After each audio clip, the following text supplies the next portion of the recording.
We pulled off Highway 26 at the Sunset Rest Area in Northwest Oregon, about 30 miles from the Oregon coast. And we thought we'd take a few minutes to share some travel tips. One of the important aspects of travel for us is route planning and navigation. Now, we're aware of dozens of apps and truckers' GPSs and all those types of things, but we kind of settled into our own way of doing it. One of the reasons why we don't choose at this point to use a trucker's GPS, and there's nothing wrong with that type of thing. If it fits with what you're doing, then use it. That's what you need. But for us, we find that it could take us down roads that are great for trucks, but not great for our RV adventures, the things that we want to see. And you know, sometimes it may do that, and sometimes it may not. And we found that some of the other apps that we've used that just kind of sit on our phone and they use space, or we don't trust them, or they give us inaccurate information. There's a lot of types of things, but you know, it's really going to be up to the individual as to what they use. Yeah, so our method tends to be kind of a combination of different things. We'll usually start by pulling out the paper map or the atlas or whatever, and figure out what the major highways are. Since we have, you know, 40-foot fifth wheel, we try to stick to the main highways as much as possible, avoid the back roads and neighborhoods when we can. So we'll check those out, and then we'll usually use Google Maps as our primary navigation, but we do not definitely rely on that strictly. No. Because Google Maps' objective is to get you there in the shortest amount of miles. And so if you put in a destination and look at the directions and it starts saying turn right, turn left, turn right, turn left, that's kind of a red flag that you might be going on to some back roads or through some neighborhoods. Right. So I'll blow up the map and look and say, okay, we can stay on this main highway, maybe take us a mile or two out of the way, but it's going to be a whole lot easier for our RV. And we learned that very early on. Yes. One of the first trips we took was this route to the Oregon coast, and we knew that we were going to have to get a turn onto 101 to take the highway south, and I just strictly followed what the GPS said, and it took us down a very tight neighborhood road with cars on both sides and low power lines and no way to get out of it. So fortunately, we made it through, but it was definitely a lesson learned. And you know, that was a beginner's mistake at the time, and you know, a lot of people aren't going to make that mistake like we did. But anyway, we found that just having a paper map works great. We can find the route. Another thing that we'll do is we'll call ahead to a destination that we're going to and get advice from the people there. Like if it's an RV park, a lot of times there's people there that know the routes into their park that are best for the big rigs. If you get a savvy person, and we'll usually try to ping them a couple times to make sure we get somebody that knows what they're talking about. We might call the highway department. There's a lot of different things that we've used at times to make sure that where we're going is going to be a fit for our RV travels. And I will even Google the particular highways and read about them, see if there's traffic cams there, see what the roads actually look like. Maybe check some of the elevations along the way to see if there's going to be, you know, mountain passes or a lot of climbs, things like that. So there's definitely a lot of research that goes into it, but I think using a combination of methods and not relying on one particular thing is very important. And for like fuel and truck stops and things like that, sometimes we'll use, like, there's a truckers app that we use, and it shows the truck stops, so that's kind of handy to just pull them up right away and let us know where there's truck stops, so we can get in and out and get fuel if we have to get fuel that way. And another thing we might use sometimes is something like Gas Buddy or something of that nature, but we found a lot of times that the pricing is inaccurate in that, and so we basically might pull that up just to see if there are fuel stations in the area. Yeah, since we have a diesel, you can have it filter by stations that provide diesel. So that is helpful to know that, you know, what's in the area that does offer the type of fuel that you're looking for. So Yeah, I would But definitely I wouldn't rely on the price. Yeah, I would definitely recommend that you kind of, just try out different apps for yourself, and if they don't work, get rid of them. Just try to find what works for you on your travels. We all have different destinations and journeys, and we're, trying to get different size rigs into different areas, and we have different interests. So you just have to kind of try several things out and see what works. Don't get caught in just using some apps that people say are the ones to get. Try the other ones too, and rely on the old-fashioned way of doing it sometimes, looking at the maps to see what size highways they are. Maybe contact the highway department or the destination that you're going and ask them what the route into that area is like for the size of rig that you have. Whenever it's practical to do so, we only travel as far as a tank of fuel will get us in a day. That way we can fuel up before we hook up. If we do end up having to stop, that's where the Truck Stop app comes in, because we try to only fuel up at truck stops or places that have truck lanes to fuel up. But if you get to the destination and you can unhook, then you can go and fuel up before you get hooked up again. Yeah, it's definitely our first objective is to fuel up before we hook up. So if we pull into an RV park or campground or somewhere off the beaten path, we'll go ahead and unhook and drive in if we're in proximity to the fuel station and fuel up that way, either right after we unhook or the morning before we're going to take off again. We'll go and fuel up that way. That's the way of preference for me, but it's not always available to do it that way. So then, second to that, I like to find a truck stop that I can go through the actual truck lanes. Yeah. I prefer that. Now, when using the truck lanes, there's a few things to keep in mind. A lot of times you're going to have to use your debit or credit card in the station. It's not going to allow you to pay for it at the pump, and that means you're probably going to have to give them a fixed dollar amount. If you do credit, it will typically, like say you say $70 and you only use 65. When you use credit, it'll go back onto the card, or that's the way that the majority of these places have been doing it when we've been fueling up.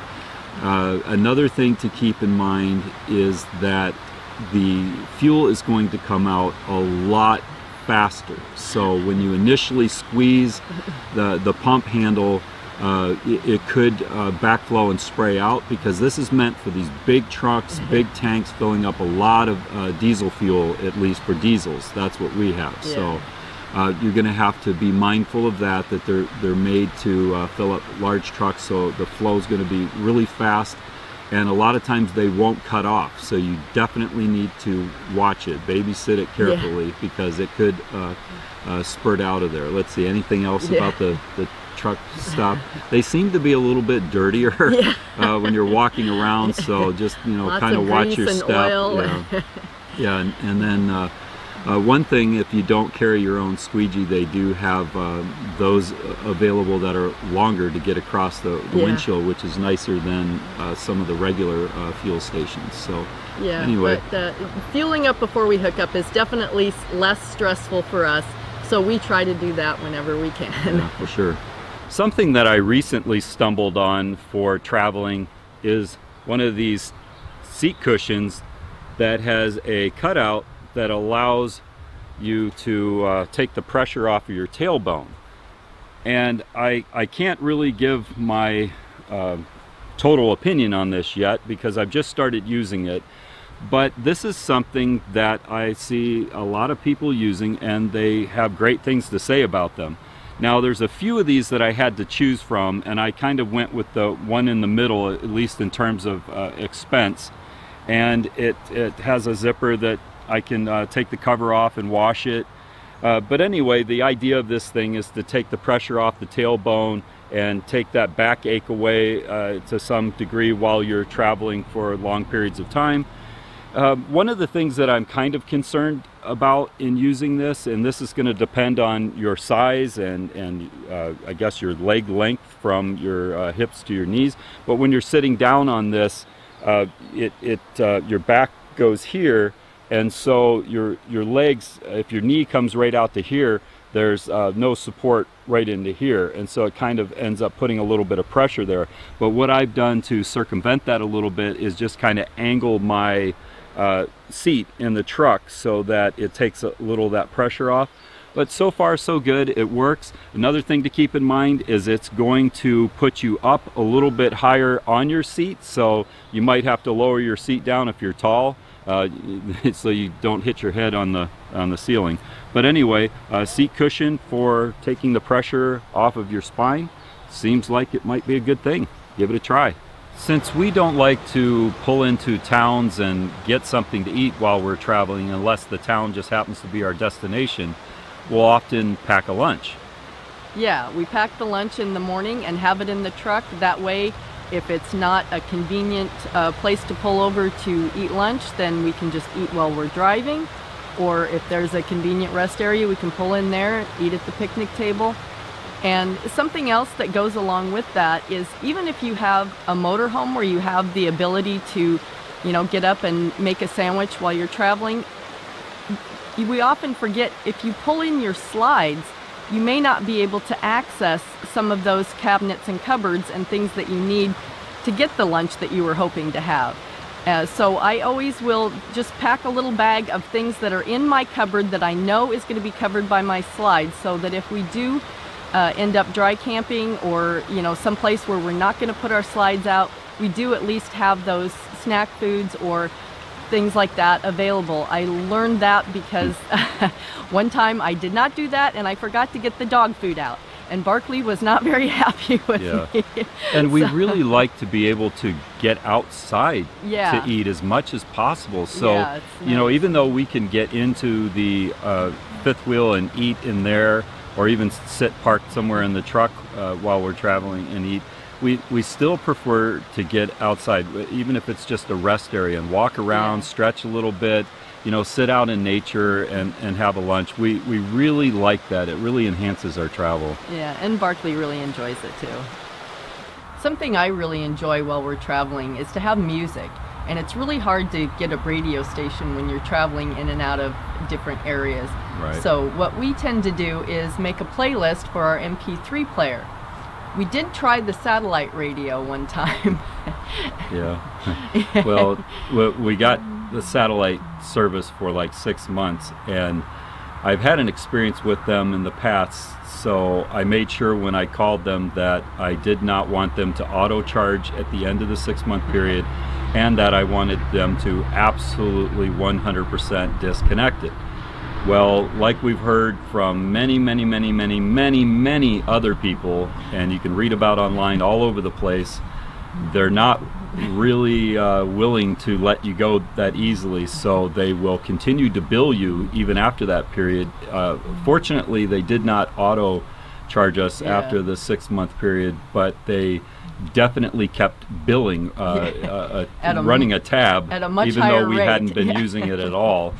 And so I had to call them and be quite serious with them to let them know that I definitely wanted them to discontinue the service. But anyway, it is good while you have it, because it's satellite, so you can get it most of the time, unless you're going through canyons or very mountainous areas. A lot of times you pick it up pretty much all the time. Pretty much everywhere. And they have comedy stations and sports and news and all sorts of things. So it was nice while we had it, but just be aware that getting rid of it can be very difficult. Yeah, and watch your statements or your online banking to make sure that they're not continuing to charge you, because that definitely seems to be the objective. They're not willing to let you discontinue service, so be mindful of that. Yeah, so we've just gone back to putting our music on some type of MP3 player, and that seems to work pretty good for us.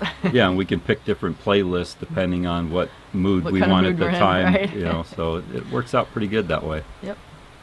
Something that I really like to do every time we stop, whether it's a rest area, a truck stop, or wherever we're at, is to get out and walk around and thoroughly inspect our truck and our fifth wheel.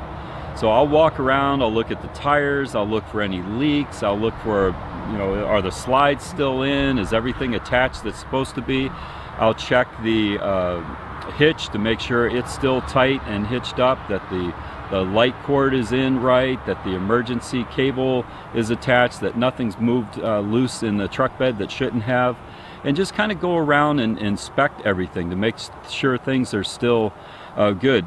For an example, one time recently when doing that inspection, I noticed that some of the screws on the skirts on the fenders at the wheel wells were coming loose, and a couple of them were missing. We're gone, yeah. And I didn't have any screws with me that would fit in those particular holes, but I did have some long bolts and some nuts, so I was able to put them in with some washers, and they actually held and continue to hold a lot better than the screws, because the screw thing has been kind of an ongoing thing for us. So I've since put them in and they work absolutely great, but I was able to make that repair on the fly and detect it before they just ripped off going down the highway. Yeah, so that's why it's also important to make sure that you have some tools easily accessible when you're traveling, in case you have to make a quick repair like that. And you know, if you check the tires and they seem low, get your air compressor out if you have one. That's something that's been really helpful for us. Yeah, definitely. We've had slow leaks and that type of thing where we've had to get out and put air in, and it was just great to have an air compressor with us. And we also carry the you know, the torque wrenches and the lug sockets and things like that to be able to change tires, of course, and any tool that you think that you could possibly need that's going to help you to make repairs so that you can get into a town and get it fixed or something. Yeah, and I mean, obviously if you're full-time RVing, you're pretty much going to have everything that you have with you all the time, but it's important to have it easily accessible, because you don't want to be emptying out your compartments in the parking lot of a rest area or something, trying to find the tool that you need. So make sure that you have those all in one area, some of the more common things that you might need easily accessible. Yeah, definitely a good thing to do. Something that might seem simple and obvious is to just have a notebook with you. We have a dedicated notebook that we use for taking notes while we're traveling. Show them the notebook. We got it right now. Yeah, we absolutely love carrying the notebook, because we don't tend to always write things on our phone like some people do. It just doesn't seem to work for us for some reason. Some things we might, but for the most part we just like having the notebook with us, because we'll write times and dates and maybe mile markers that we've seen, things, people that we've met, things that we want to remember, even notes for doing videos and things like that. We'll log all kinds of trip information. It just becomes basically a travel journal. Yeah, and even, you know, if we have to call to an RV park or something and get some directions, you know, we can write that down, have the number right there, and so it just I mean, it's kind of old school, but it's what works for us. And as soon as we've written or as soon as we've heard things, sometimes talking on the phone to parks or wherever we're going as a destination, they've told us, and then just a little bit later it kind of all runs together and we're like, what was that? But see, we have the notebook, so it's written down. If you're talking on your phone, it's really hard to write anything on your phone, so I can write notes while he's talking or the other way around, and it works out really good for us. Works great, and we go back to this book many times. I mean, we try to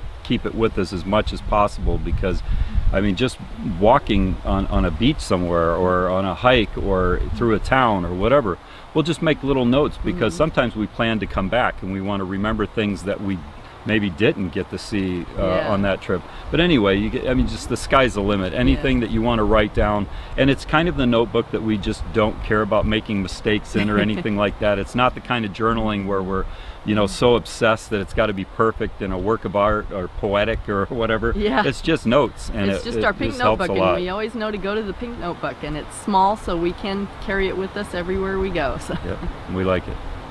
Those were a few of our RV travel tips. Please feel free to share some of yours in the comments. And don't forget to share and subscribe. Thanks for watching.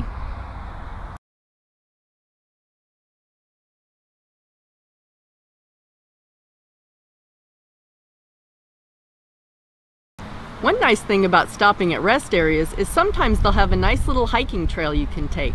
We're going to check out the Steam Donkey Trail. Yeah, and take a walk around the Springboard Loop and the Dooley Spur Loop.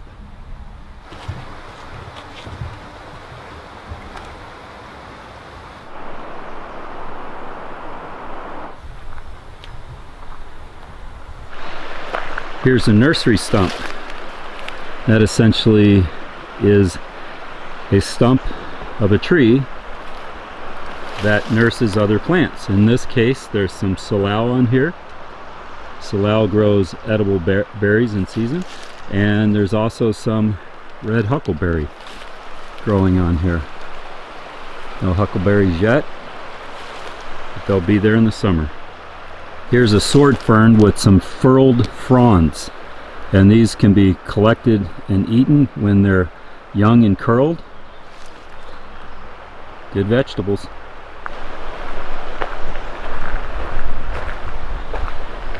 Here's a really big old growth nursery stump. It's got a lot of plants growing off of it. Red huckleberry, and it's actually got another Douglas fir growing right out of it.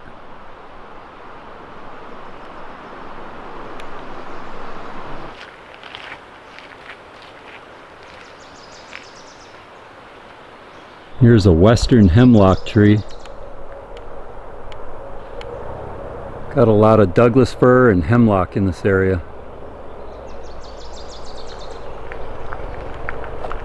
Okay, so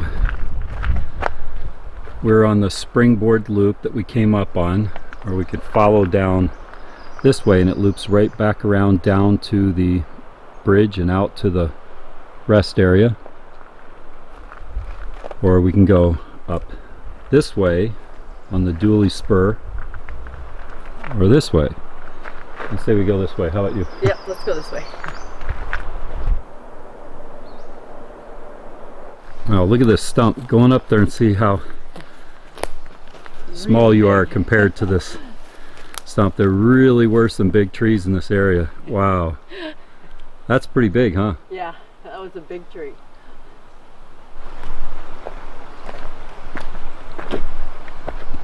Wow, this one's still got a lot of bark on it. Look at that. Yeah. What do you think of that? Yeah, that's cool. Usually they don't have that much bark left on them. Wow. Amazing.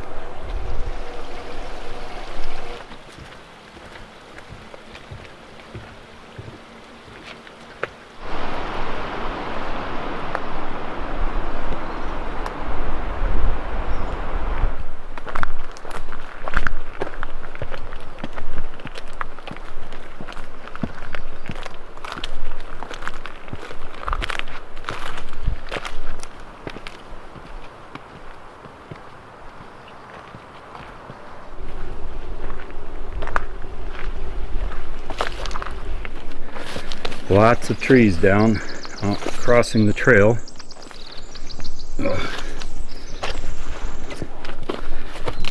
Duck under.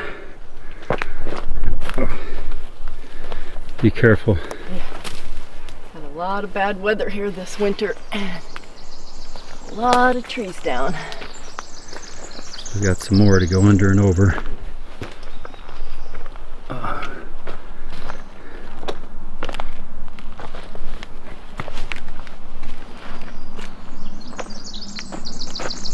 Like one more little one.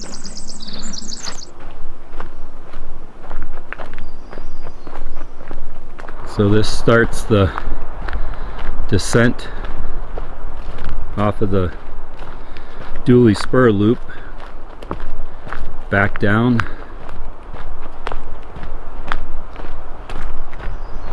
to the sign that we looked at before taking off on the loop. So we made the loop and back at the sign, back to the springboard loop. So now we can head off down this way, back down to the rest area.